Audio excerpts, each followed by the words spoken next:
ডিসেম্বরে আমি আমার প্রথম সন্তানের প্রত্যাশা করছি, কিন্তু আমার শ্বশুর শাশুড়ি আমার এই গর্ভাবস্থাকে যেন একটা পাবলিক ইভেন্ট বানিয়ে ফেলেছেন।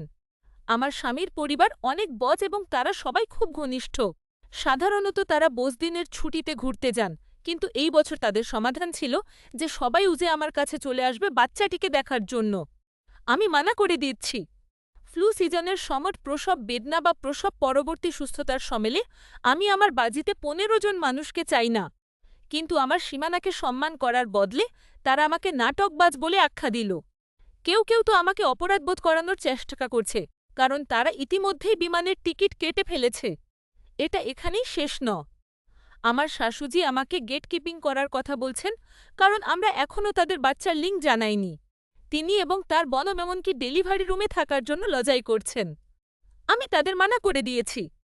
আমার যুক্তি, বাচ্চাটি তৈরি করতে যদি আপনার কোনো ভূমিকা না থাকে, তবে সেটি যখন জন্মাবে তখন আপনার সেখানে থাকার কোনো প্রয়োজন নেই। আমার শাশুজি তো এমনকি মজা করে বলেন যে বাচ্চা যখন ঠাকুমার কাছে থাকবে তখন নিমমগুলো ঠাকুমাই ঠিক করবেন।